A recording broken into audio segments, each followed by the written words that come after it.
All right, let's dive in. Today, we're taking a look at, well, it's a pretty famous story, I think, the flood from the book of Genesis. Yeah, it's a story that's had a really big impact. Huge. Yeah, across so many different cultures and time periods. For sure, for sure. Yeah. So Genesis chapter 7 is where all the action happens. Yeah. Yeah, that's where the flood really takes center stage. That's right. And we'll be breaking down, we'll be looking at the timeline and, how immense this flood was and some of the really specific instructions given to Noah. Yeah, it really gets into the nitty-gritty. It's not just this vague story. No, no. There's a lot of detail in there. Absolutely. Yeah. So right from the beginning, God tells Noah, hey, there's going to be this massive flood. It's going to be the end of the world as you know it. But Noah he's chosen to be saved. And, it makes you wonder, why Noah? Well, yeah, the text really emphasizes Noah's righteousness. This is a generation that's described as being filled with corruption. Right. And so Noah stands out as this, this beacon of virtue. It's this idea that one good man can be the reason everyone is saved. Yeah, and that's a concept that you see pop up in different theological interpretations of the story. Absolutely. And the instructions God gives Noah they're so specific. Not only does he have to build this, giant ark, but it has to be big enough for his family and then all these animals. Yeah, and it's not just like a couple of each animal. No. It's 7 pairs of all the what are called clean animals, and then 2 of each unclean animal, and then 7 pairs of birds. Yeah. What's that all about? This whole clean and unclean business? Yeah. So basically, it comes down to which animals were considered okay, suitable for sacrifice and for eating, according to ancient Israelite tradition. Oh, I see. Like dietary rules, basically. Yeah. Exactly. So animals like cattle and sheep, they were clean. They were permissible. Allowed. Yeah, but then you had things like pigs and some types of birds that were considered unclean. Interesting. So you've got this whole dietary and religious code kind of baked right into the flood story. Yeah, it adds this whole nother layer to it. Definitely. But okay, so back to the story. Noah only has 7 days to prepare for this massive world-ending flood. Like, can you imagine? I can't even imagine the pressure. And the text really emphasizes that urgency. It even gives you the specific date. Oh, yeah. The 17th day of the 2nd month of Noah's 600th year. Wow. They really wanted to make sure you knew exactly when this was happening. Yeah, I mean, that level of specificity, it might seem, I don't know, maybe a little strange to modern readers. Sure. But it really underscores how important this event was in biblical narrative. Yeah. Absolutely. And it's like they wanted to make sure that you believe this was, a real historical event. Right. So then the big day arrives and the flood, it begins. And, Genesis puts it like this, all the fountains of the great deep were broken up and the windows of heaven were opened. I mean, that's some serious imagery there. Yeah, it's not just some rain shower. It's like this total cosmic upheaval. Yeah, like the world is being turned upside down. Yeah, like the whole natural order is being flipped on its head. No wonder this story has inspired countless paintings and songs and everything else over the centuries. Oh yeah, for sure. It's got that staying power. It does. Okay, so then comes the 40 days and 40 nights of rain. Now that number 40, it pops up a lot in the Bible. Yeah, you see it everywhere. It often represents like a time of testing, or transformation, maybe purification. Like being cleansed. Yeah, exactly, like of wiping the slate clean. Yeah. You see it with the Israelites wandering in the desert for 40 years. Right. And then Jesus fasting in the wilderness for 40 days. Right. So in the flood story, maybe it represents like the world being washed clean, for a new beginning. Yeah, exactly. Kind of like a cosmic reset button. I like that, yeah. Okay, so it's raining cats and dogs, the world's flooding, and Noah's got to get everyone on board this ark. And it's not just his immediate family, right? It's his wife, his three sons, and their wives. But then there's, all those animals too. The logistics of it are mind-boggling. It's hard to even wrap your head around it, Yeah. And that phrase, that 2 by 2 that keeps coming up, it really drives home how massive this whole undertaking was. It's almost like you can hear the chaos, the animals all making their noises, Yeah. and Noah trying to keep everything under control. Total mayhem, I bet. But somehow they get it done, and then the waters start rising. And they just keep going up and up, lifting the ark way, way above the land. Yeah, it says that the waters covered all the high hills under the whole heaven. I mean, that really paints a picture of, like, total submersion. Yeah, nothing is spared. It's this image of complete destruction.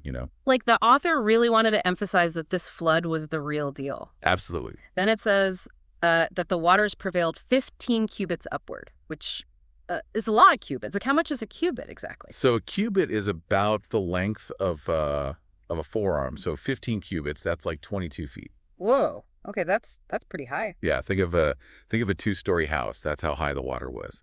So imagine entire cities, mountains, everything buried under that much water. That's crazy. And this is where it gets really real. The destruction really hits home.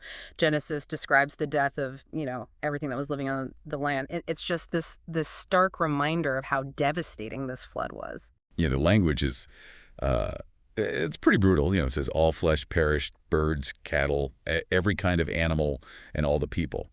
And then it uses this phrase, all in whose nostrils was the breath of the spirit of life, to emphasize that absolutely everything was wiped out. It's this image of, like, the world being returned to, I don't know, like a void. It's like before anything was even created. Yeah, a blank slate, totally empty. It's heavy stuff. And it makes you think, about God and humanity. I mean, if God could do something like this, wipe out everything and everyone, what does that tell us about him? And Yeah. and what about justice, Yeah, those are questions that people have been grappling with for centuries, really. Definitely. But just focusing on the flood itself, I mean, it lasted for 150 days. That's 5 months. The earth was underwater for 5 months. It's hard to even grasp that, isn't it? Just 5 months of just water everywhere. I'm feeling a little claustrophobic just thinking about it. Yeah, I think that's part of why this story has such a powerful impact on people. It creates this visceral sense of what it must have been like. Oh, absolutely. And it makes you realize, how powerful nature can be. Absolutely. Or, depending on your perspective, how powerful God can be. Right. It's Yeah. it's a powerful reminder, and it's it's amazing that this story, even after all these years, it still has such a hold on us. Yeah, it's timeless. It is. So the rain's finally stopped, but we're still dealing with a planet that's basically one giant puddle. Hmm. What happens next? What does the world even look like at this point? It's hard to really picture it. I mean, civilization's been completely wiped out. Just imagine Noah and his family stepping out of the ark and seeing this vast empty landscape. Yeah, talk about starting from scratch. Yeah, they have this enormous task ahead of them. Repopulating the earth, rebuilding society, figuring out how to live in this new world. It's kind of daunting when you think about it. Yeah, absolutely. But I guess there's also this sense of possibility, Like they have a clean slate, a chance to start fresh. Yeah, that's a good point. They can learn from the mistakes of the past and maybe build something better. Right. And that idea of renewal, it's right there in the text. God blesses Noah and his sons and tells them to be fruitful and multiply and fill the earth. It's like this image of rebirth, Yeah, like a second chance for humanity. Exactly. It's almost like a whole new creation story. Yeah, I can see that. But does the text give any hints about what this new world actually looked like? Like, did everything just go back to normal? Well, not exactly. The flood narrative, it suggests that the natural world was permanently changed. Mm. For example, it mentions that the earth was cursed, which made agriculture more difficult. Okay, so that's where we get the whole sweat of your brow idea from. Yeah. It's interesting how these ancient stories try to explain the realities of human experience. Yeah, so it's like humanity's relationship with nature changed. It became more of a a struggle. Right. Before Yeah. the flood, it was like this effortless abundance, and after, it was all about toil and hardship. Like a paradise lost, sort of. Yeah, exactly. And we also see this new idea introduced, the covenant between God and humanity. Right. And that covenant is a really important element of the story. It symbolizes a new kind of relationship between God and humans. God promises never to destroy the world with a flood again, but it also raises questions about human responsibility. Oh, that's interesting. So what are the implications of this covenant? Like, how are humans supposed to act now? Well, that's something that theologians have been debating for centuries. Some Yeah. interpretations focus on God's mercy and forgiveness. Like despite everything that happened, God chooses to give humanity another chance. Right. But other interpretations, they emphasize the need for humans to change their behavior. Yeah. Like it's not enough to just accept God's forgiveness. They have to do something to deserve it, almost. Yeah, kind of. It's this idea that humans now have a responsibility to live in a way that honors this new covenant with God. So it's a two-way street. Exactly. It's not just about God's grace. It's also about human action. Right. And you see this idea of ethical responsibility Yeah. throughout the Bible. This covenant with Noah, it sets the stage for later covenants like the one with Abraham. Right, right. So it's really foundational. Yeah. It's cool to see how these ideas develop, throughout the Bible, and it makes you wonder about covenants in general. Like this idea of a binding agreement. Oh, yeah. I mean, that's fundamental to human society, right? Yeah. You have laws, social contracts, even international agreements. It's all about mutual obligations, responsibilities. It's amazing how these ancient stories can still be relevant to our lives today. It really is. It makes you think about your own values, your relationships, your place in the world. For sure. And the flood narrative, with its themes of destruction and renewal and the relationship between humanity and nature, it's especially relevant today. Yeah, with everything going on, climate change, environmental problems, all the social unrest. Exactly. It's a reminder that we're not as invincible as we might think, Yeah, right. and that we need to be responsible for the planet. Yeah, absolutely. And it also makes you think about the role of faith and belief, especially during tough times. Like, how do we make sense of suffering? Where do we find hope when things are really bad? Those are tough questions. But the flood narrative, with its themes of judgment and mercy and new beginnings, it offers a way to think about those things. Yeah, it reminds us that even after something terrible happens, there's always the possibility of starting over.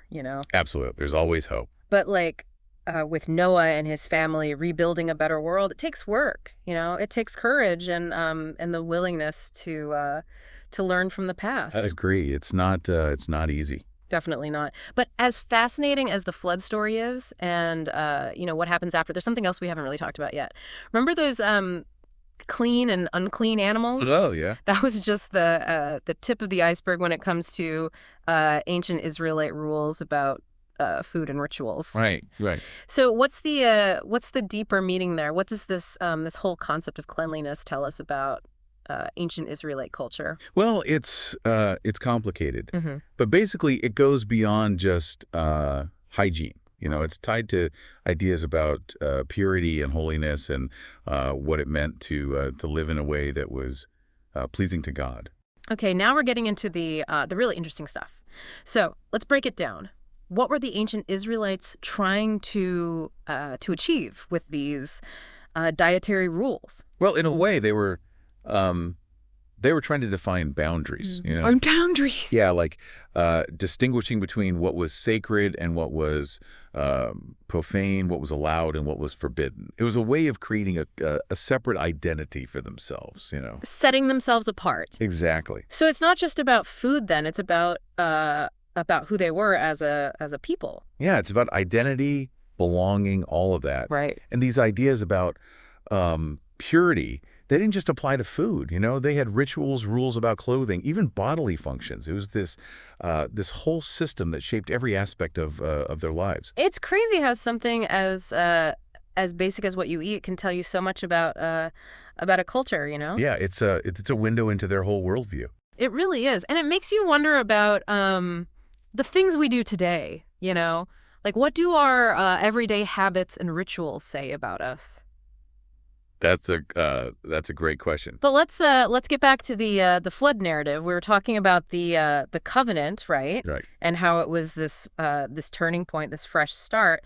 But what are the long-term implications of that covenant? Does it change how humans relate to God? Well, that's a question that that people have been arguing about for a long time. So some say that that the covenant is all about God's mercy and forgiveness. Okay. You know, that even though humans messed up, God still chooses to save them, to give them another chance. Right, right. But others argue that that the covenant comes with responsibilities. Oh, okay. So it's not just about God forgiving humans. It's about humans living up to their end of the deal. Yeah, exactly. It's about striving to live in a way that that shows gratitude for God's mercy. Okay, so it's not just passive acceptance. It's about taking action. Right. And this idea of ethical responsibility, it's a major theme throughout the Bible. Yeah, we see that. And, you know, the covenant with Noah, it kind of lays the groundwork for future covenants, like the one with Abraham and his descendants. It's like a building block. Yeah, exactly. It's fascinating to see how these ideas evolve over time. And it makes you think about the idea of a covenant in general, you know, like not just in a religious context. Oh, yeah. I mean, it's a pretty universal concept, right? The idea of a binding agreement between different parties. Like, you know, it's the basis for laws, for contracts, for all sorts of things. Exactly. It's amazing how these ancient stories can still speak to us today, you know? I know. It's pretty incredible. It's like they force us to think about our own values, our relationships, our place in the world. Absolutely. And the flood narrative, with all its themes of destruction and renewal and the connection between humanity and the natural world, it's especially relevant today, I think. Definitely, with everything that's going on in the world, you know. Yeah, it's a reminder that we're not invincible, you know, Yeah. and that we have a responsibility to take care of the planet. Yeah. And it also makes you think about the role of faith, you know, especially when things are tough. Like, how do we make sense of suffering? Where do we find hope when things are really bad? Those are big questions. But the flood narrative, with its themes of judgment and mercy and new beginnings, it offers a framework for thinking about those things. Yeah, it reminds us that even after a tragedy, even after something really awful happens, there's always the possibility of starting over. That's right. There's always hope. No. But like with Noah and his family rebuilding a better world, it takes a lot of work. It takes courage and the willingness to learn from what happened before. Yeah, it's not easy, Yeah. but it's definitely worth it. All right, so we've covered the flood itself, the covenant, you know, the clean and unclean animals, all that. But what about the flood's impact? You know, like what happened after the waters receded? Did this story just fade away? That's the thing about these ancient stories. They don't just disappear. They kind of seep into everything, you know, art, literature, how we think about history, even science. So where do we see the flood's influence most clearly? Well, I mean, artists have been drawing inspiration from the flood for centuries. Think Michelangelo's painting on the Sistine Chapel ceiling, or just countless other paintings, sculptures, music, all inspired by this story.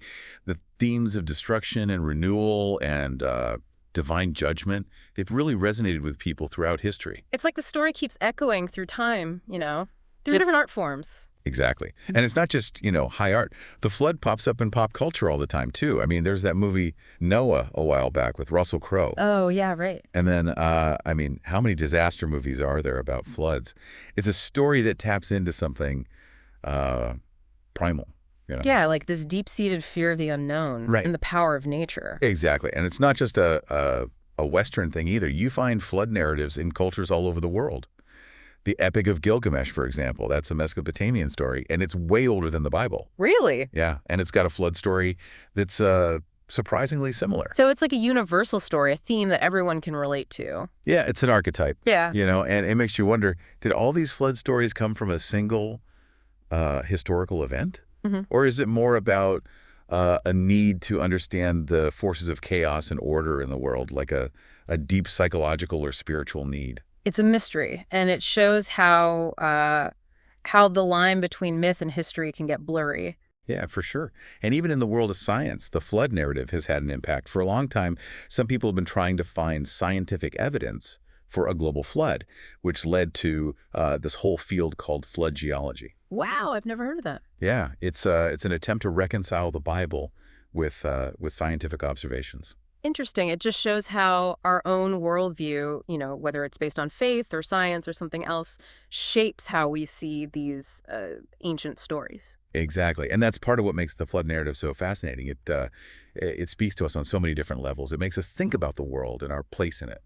It's a story that still resonates with us today, even after all this time. It speaks to our fears, our hopes, this search for meaning in a world that can feel pretty chaotic at times. Absolutely. And it reminds us that even after immense destruction, there's always the possibility of renewal, of starting fresh, of hope for the future. I like that. So, as we wrap up this deep dive into the Genesis flood narrative, I think the question we're left with is, what will our story be? Will we learn from the past, or will we make the same mistakes that led to the flood? That's the big question, isn't it? It is, and it's one we all have to grapple with. Thanks for joining us for this deep dive. We'll see you next time.